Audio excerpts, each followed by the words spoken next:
कैसे जाते और अंग्रेज में जाके, अंग्रेजों के यहाँ जाके अपनी मातृभाषा, अपने जो संस्कार थे उनको कैसे दर्शाते, वहां अपना झंडा कैसे लहराते। अनेक अनेक विद्वान हुए, सभी शास्त्रों से ही पढ़ते हैं और शास्त्रों से ही सब कुछ सीखते हैं। साथ साथ में शिक्षा बहुत जरूरी है। शिक्षा वगैरह हमें तो कोई रास्ता भी नहीं बताएगा, जाओ तो कहीं ढूंढने के लिए, तो पढ़ना भी चाहिए, सब कुछ सीखना चाहिए, जीवन में अर्थ भी कमाना चाहिए, लेकिन साथ में अपनी संस्कृति को, हम हैं कौन, हम इस धरा पे क्यों आए हैं, हमारा सनातनियों का, हमारे हिंदुत्व का मूल उद्देश्य क्या है। हम सब लोग एकजुट रहे, परमात्मा को माने, अपनी संस्कृति को अपनाएं, हम सभी लोग जाने कि हम हैं कौन, पवित्र रहें, स्वच्छ रहें, सब कुछ जाने, तभी एक मान लाता है। वरना सब लोग जिनमें ये सारे गुण नहीं वो दानव होते हैं। यहाँ पे पूज्य पाद प्रातः स्मरणीय गोस्वामी तुलसीदास जी जब 5 कारण भगवान शंकर जी बताते हैं तो बाबा जी लिखते हैं कि हमने भगवान के 5 कारण श्रवण कर लिए, अब चलो अयोध्या चलते हैं। हमारे राम जी कुछ ही क्षणों में अवतार लेने वाले हैं। अयोध्या जाते ही बाबा जी कहते हैं, अवधपुरी रघुकुल मणि राम, वेद विदित तेहि दशरथ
कि पुत्र की ममता क्या होती है।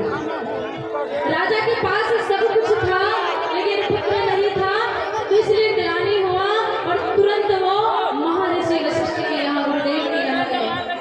सभी लोग शांत हो जाइए, मंच के बड़े भाव से श्रवण कीजिए, थोड़ी देर हल्ला मत कीजिए, उसके बाद जितना मन होगा हल्ला करना।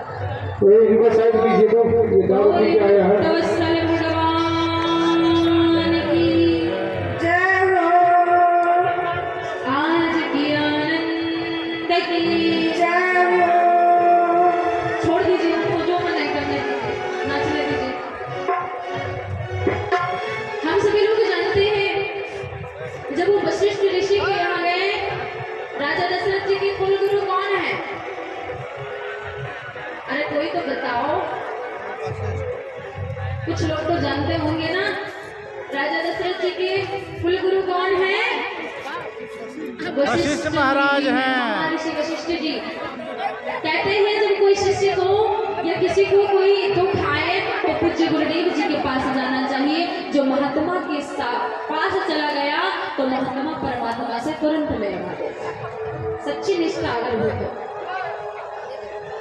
तो। यहाँ जब राजा दशरथ जी उनके पास गए और सारी वृत्तांत को बताया कि चौथे पन हो गए, मेरे पास पुत्र नहीं है, तो वशिष्ठ जी ने कहा, हे राजन, धरो धीर, कोई है सुत चार। हे राजन, तुम क्यों ग्लानि कर रहे हो? अपने मन में धीर रखो। तुम्हारे भाग्य में, तुम्हारी रेखाओं में 1 2 3 नहीं, 4 4 पुत्र हैं, वो भी त्रिभुवन विदित भगत भयहारी। कोई साधारण पुत्र नहीं है, जिनकी कीर्ति यश पूरे सृष्टि में, पूरे संसार में फैलेगी। वो पुत्र तुम्हारे यहाँ होंगे, लेकिन उसके लिए तुम्हें यज्ञ करवाना पड़ेगा। जानते हैं इस रामचरितमानस में 6 यज्ञों का वर्णन आया है, जिसमें 3 सफल हुए और 3 असफल हुए। सफल में कौन कौन हुए? ये जो आज महाराज जी यज्ञ करवाने जा रहे हैं, जो पुत्र कामेष्टि यज्ञ, ये सफल होता है। ये सफल कैसे होता है? यहाँ जब पुत्र कामेष्टि यज्ञ राजन दशरथ जी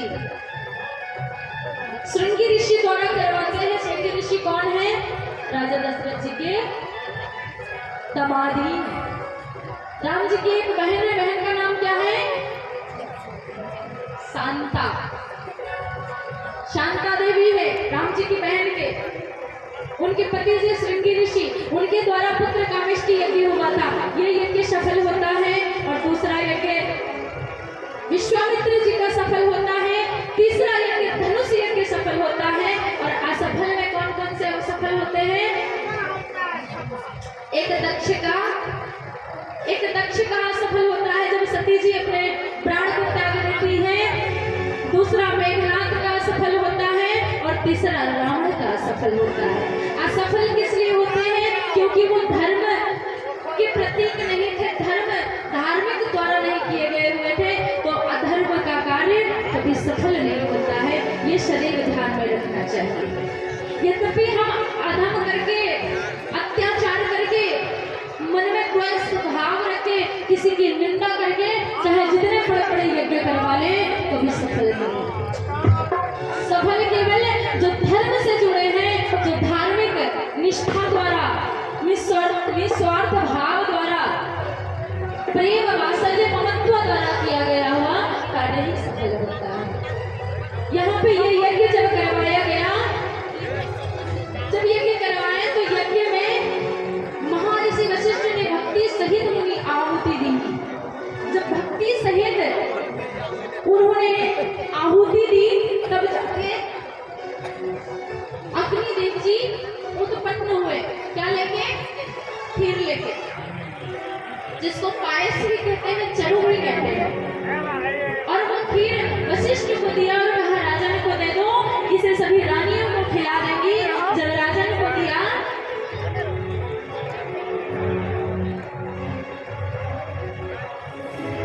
बोली भक्तवत्सल भगवान की जय। राजन जी उस खीर को लेकर आए प्रणाम करके, और सभी रानियों में बांट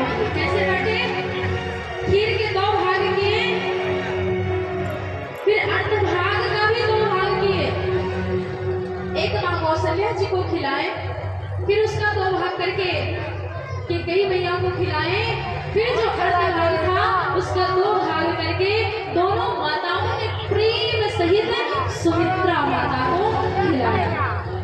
और खीर खाते ही कुछ दिनों में क्या हुआ, माँ जी गर्भ शुरू हो गई।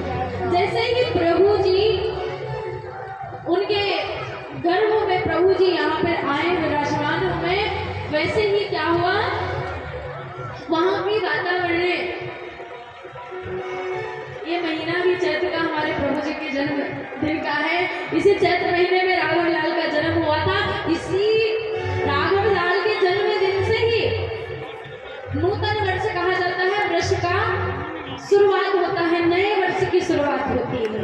क्योंकि जानते हैं और कोई जो हम लोग मनाते हैं, जो भारत में मनाते हैं, जो अंग्रेजों द्वारा छोड़ा गया हुआ था, उसमें तो कितना ज़्यादा ठंडा होता है। कई लोग रजाई गद्दे में सिमटे होते हैं, बिस्तर में रहते हैं, तो क्या 15-15 दिन हो जाते हैं, स्नान नहीं करते हैं, वो क्या नया वर्ष मनाएंगे। नया वर्ष तो अब शुरुआत होता है, नूतन वर्ष जिसमें मंद मंद हवाएं बहती हैं, नए नए पुष्प खिलते हैं, नई नई वस्तुएं खिलती हैं, हर एक जगह की लताएं पताएं न ज्यादा ठंडी होती है न ज्यादा गर्मी होती है, अंदर साथ बताश चलती है। यहाँ से हर एक चीज, हर एक फल, हर एक वस्तु नई होती है। यहाँ से हमारा नूतन वर्ष, नया वर्ष शुरुआत होता है। हम लोग बिना काम का कहता है नहीं, हमारा ये नया वर्ष नहीं है, नया वर्ष तो हमारा अब शुरुआत होता है उस समय। और जब हमारे राघव लाल जी गर्भ में आए तो क्या हुआ,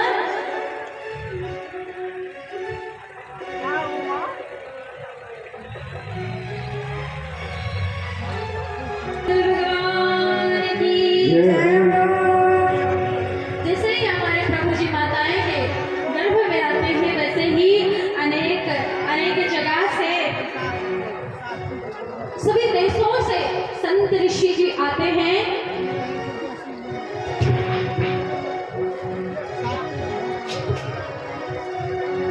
सभी जगहों से संत ऋषिवर आते हैं और क्या करते हैं, अयोध्या में कुटी बना के रहने लगते हैं, सरयू के तट पे भगवान का नाम कीर्तन करने लगते हैं, मंद मंद हवाएं बहने लगती हैं और वहाँ की सरयू नदी मानो अमृत बह रही है, अमृत की वर्षा हो रही है। इस प्रकार से सभी लोग नए नए पुष्प खिलने लगते हैं, पूरी अयोध्या एकदम जगमगाने लगती है मड़ियों की तरह, सब लोग बहुत प्रसन्न होते हैं। और धीरे धीरे कुछ समय व्यतीत होते हैं, जानते हैं, सब लोग तैयार रहिएगा। हमारे यहाँ मानव में तो लगभग 9 महीने में ही पुत्र का जन्म होता है या पुत्री का, लेकिन भगवान 9 महीने में नहीं आते हैं, 12 महीने में आते हैं। और कब कहते हैं कि जोग लगन ग्रह बार तिथि सकल भये अनुकूल, चर अरु अचर हर्ष जुत राम जन्म सुख मूल। यहाँ जोग लगन वार तिथि सब अनुकूल होते हैं। उस समय हमारे प्रभु जी का आगमन होता है, जब सभी शुभ शुभ संकेत होते हैं, महीने बीत जाते हैं, कई अनेक महीने बीतते हैं, जब वो महीना आता है। भगवान का जन्म कब हुआ था, कौन सी तिथि थी, कौन समय था, अरे बताओ बताओ,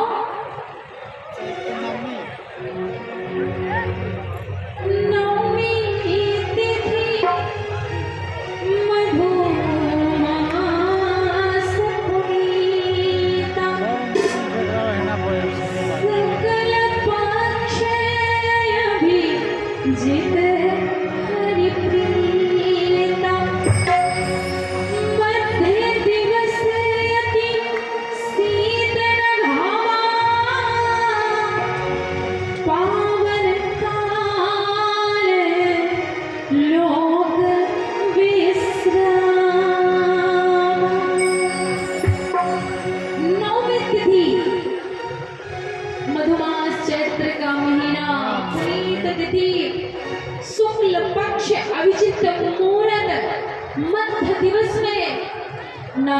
ज्यादा गर्मी है ना ज्यादा ठंडी है, मंद मंद शीतल हवा बह रही है। समय कैसा था? समय कितना था? 12 बजे के समय, दोपहर में जब लोग विश्राम की अवस्था में होते हैं। और भौम बार का मतलब होता है मंगलवार के दिन। मंगलवार का दिन, मध्य दिवस, नवमी तिथि, शुक्ल पक्ष, अभिजित मुहूर्त, सभी सब कुछ शुभ शुभ, जिसमें इसी दिन रामचरितमानस का भी रचना हुआ था।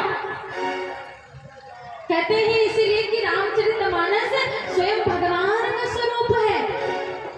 जब भगवान जी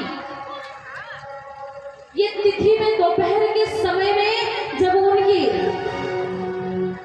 प्रकट होने की समय आई, तो मां के गर्भ से एक बहुत ही बड़ा प्रकाश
सब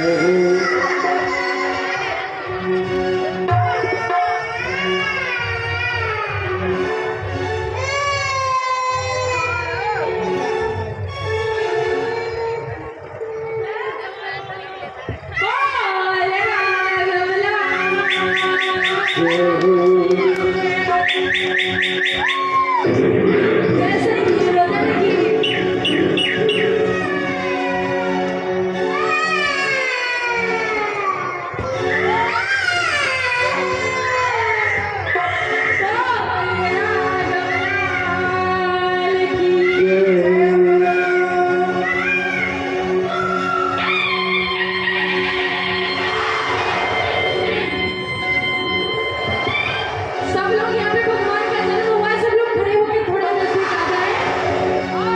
सब लोग यहाँ से बधाई हम लेंगे, थोड़ा थोड़ा नजदीक आ जाए सब लोग। और भी जितने लोग आना चाहे, जितने लोग बाहर नहीं हो, तो भगवान राघवलाल का जन्म हुआ है सभी लोग। और यहाँ के मुख्य यजमान के रूप में भाई दिनेश भैया जी, नागेश भाई जी, पूज्य गुरुदेव जी लोग, सभी लोग अगर मंच तक आ जाए तो इसकी शोभा बढ़ जाएगी।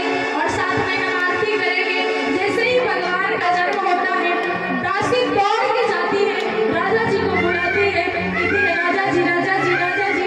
कैसे बताएं? ऐसे हम नहीं बताएंगे, कैसे बताएंगे? राजा जी कहते हैं जल्दी बताओ, क्या खुशखबरी है, क्या लेके आई हूँ? रुदनी की आवाज सुनाई दी है। तो दासी कहती है ऐसे नहीं बताएंगे। राजा जी कहते हैं कैसे बताओगी? तो कहती है राजा जी खजनवा दे दो, रानी जी गहनवा दे दो, राजा जी खजनवा दे दो, रानी जी गहनवा दे दो। बाजी ना बजे ऐसे, बाजी ना बजे ऐसे, हीरा रतनवा दे दो, राजा जी खजनवा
हैं